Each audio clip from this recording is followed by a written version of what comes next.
Todas las anteriores intervenciones, las prestigiosas intervenciones anteriores,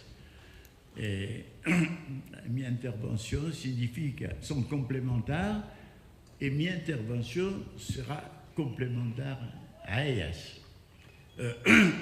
Et primero, es importante d'insister sobre las ambivalencias éticas del proceso de globalización. Por ejemplo, hoy día hay un universo de comunicación que se puede comunicar de toda parte de la planeta, con fax, con internet, con teléfono celular y otras. Sí, es un mundo de comunicaciones innombrables, pero no es un mundo de comprensión. La comunicación no basta para la comprensión. Al contrario, nos vemos incomprensiones cada vez más fuertes, tras religiones, tras etnias, tras naciones. Este mundo que unificado económicamente, técnicamente, es desintegrado culturalmente e éticamente. Es evidente que la globalización produce mejor estar con elementos, con progresos de prosperidades, pero también produce peor estar con crecimiento de las miserias, de los bidonvillos, de los campesinos desraizados que se van en las ciudades. La mundialización produce un crecimiento de inegalidades, eso también. Pero vemos que la mundialización favorece una ética de los derechos humanos, favorece una ética democrática, una ética de las palabras libertad, igualdad, fraternidad, pero en lo mismo tiempo la misma mundialización desintegre las solidaridades tradicionales y además hace un crecimiento de la corrupción. Había ya una importante producción para los poderes dictatoriales y otros, pero hay también una corrupción en las democracias y hay una mundialización de las mafias, también de la mafia de los narcotraficantes. Bien, entonces hay un crecimiento del poder desintegrador del provecho, del dinero, que toma el lugar del poder autoritario, dictatorial o feudal del pasado. Entonces, veamos esta ambivalencia.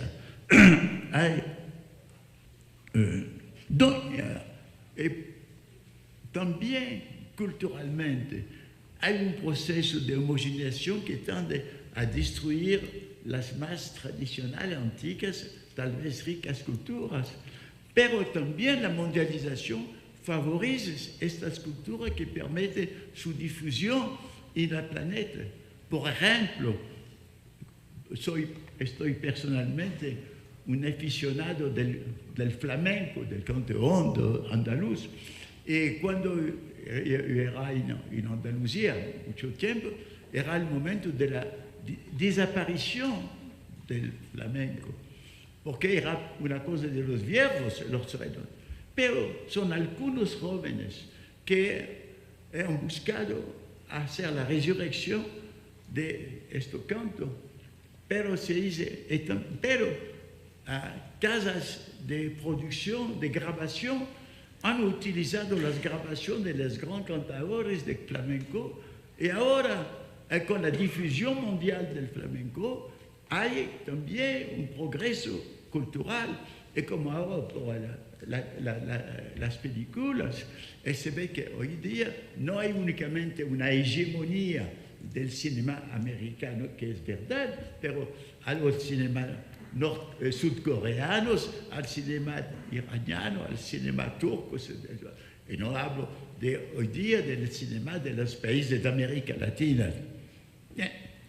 Entonces, en esta ambivalencia, ¿qué podemos indicar como perspectivas éticas? Pienso que hay una ética, digamos, de la simbiosis de lo que tiene lo más valor humano en las civilizaciones occidentales o dominantes y lo que tiene el más valor humano en las civilizaciones tradicionales, como por ejemplo es evidente que la posibilidad de autonomía de las jóvenes generaciones, que la posibilidad de más de libertad de las mujeres. Hay varias cosas positivas que vienen de... Pero hay las solidaridades tradicionales que se debe preservar o regenerar. Hay una relación con la naturaleza también que era más adelantada que la nuestra del mundo occidental. Entonces, es la ética, la indicó muy bien el poeta y presidente Léopold Senghor del Senegal. Es una ética del dar y del recibir. No es únicamente que los dominantes deben dar lecciones a los otros, también deben recibir lecciones, pero hay una reciprocidad, una mutualidad. Es esto que me parece importante como ética.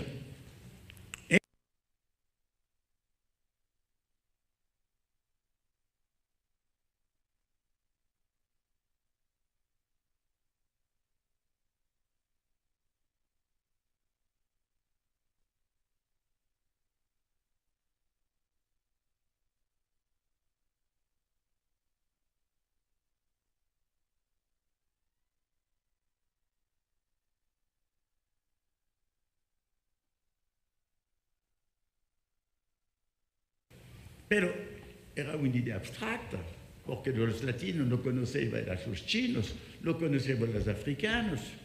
Y en el pasado, podríamos pensar, los franceses no conocían a los chinos también.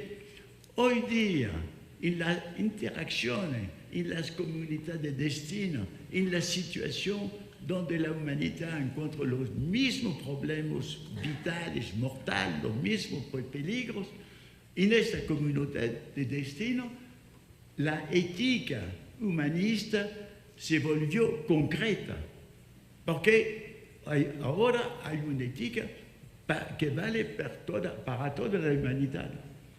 Y no es únicamente la ética personal o la ética cívica por su nación. Pero la dificultad de esta ética humana es, digamos, un problema de casi inmunología de las culturas de las naciones. Es evidente como los organismos vivos, las culturas, la nación ya tiene un sistema inmunológico para hacer la protección de su integridad, de su naturaleza. Si llega elementos demasiado extranjeros, es una destrucción. Pero una cultura fuerte al poder de integrar elementos, de poder tener su inmunología, de quedar abierta. Pero vivimos todavía en la época de la inmunología de las naciones. Pero las naciones, y pienso que las otras naciones, en caso de conflicto, son peligro. No llegó una nueva inmunología para la protección general del género humano. Esa inmunología es necesaria porque las fuerzas de destrucción del género humano son terribles. Y no únicamente la destrucción de la biosfera con este progreso tecnocientífico económico, pero también la destrucción que puede llegar de la utilización de las armas nucleares que se propague. Digamos, la humanidad es más sobre la amenaza de estos peligros que nosotros estamos sobre la amenaza de la AIDS o de otros tipos de virus o de enfermedades o de bacterias. Sí, pero el peligro no viene del exterior, viene de nosotros. Esta es la cuestión de la nueva inmunología. La protección, debemos hacer la protección de la naturaleza, la protección de la humanidad, pero con fuerza, contra fuerzas internas a la humanidad mismo. Es esto el paradoxo terrible, pienso. ¿Cómo podemos, debemos desarrollar, digamos, la ética del genre, la ética humanista de la humanidad, de la unidad de la humanidad en su diversidad, porque debemos respetar todas las diversidades. Esta ética se necesita sin perder la ética de su nación, de su patria, la ética de su familia, la ética de la amistad. Pero esta ética debemos elaborar. Es el problema muy difícil. Y por fin llegó un nuevo problema ético con la degradación de la biosfera y el problema de las generaciones futuras. Es el filósofo Jonas que entendió que la ética para hoy, la ética tradicional, para el tiempo contemporáneo, no basta. Porque como el proceso que seguimos es un proceso peligroso y destructor, debemos pensar a las generaciones futuras.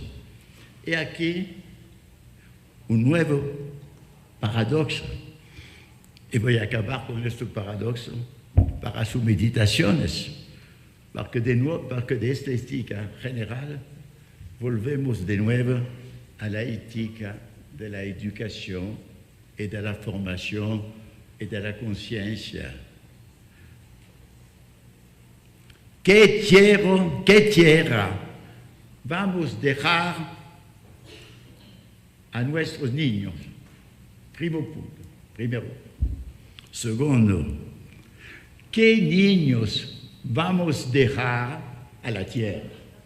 Gracias.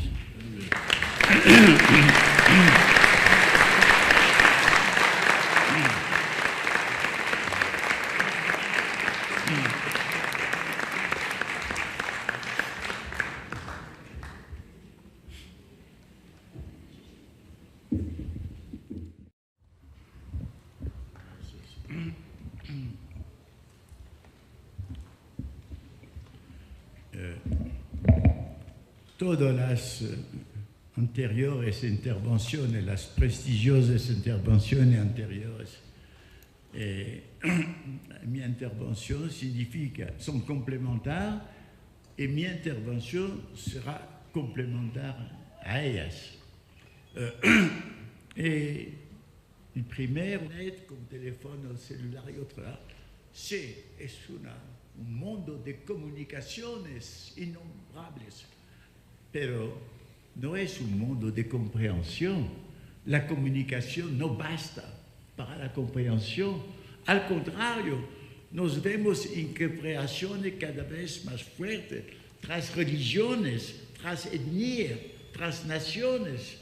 Y este mundo que unificado económicamente, raizados, y que se van en las ciudades. La mundialización produce un crecimiento de inequalidades, eso también. Pero vemos que la mundialización favorece una ética de los derechos humanos, favorece una ética democrática, una ética de las palabras libertad. Es importante de insistir sobre las ambivalencias éticas del proceso de globalización. Por ejemplo, hoy día hay un universo de comunicación que se puede comunicar de toda parte de la planeta, con fax, con internet. Técnicamente es desintegrado culturalmente e éticamente. Es evidente que la globalización produce mejor estar con progresos de prosperidades, pero también produce peor estar con crecimiento de las miserias, de los bidonvillos, de los campesinos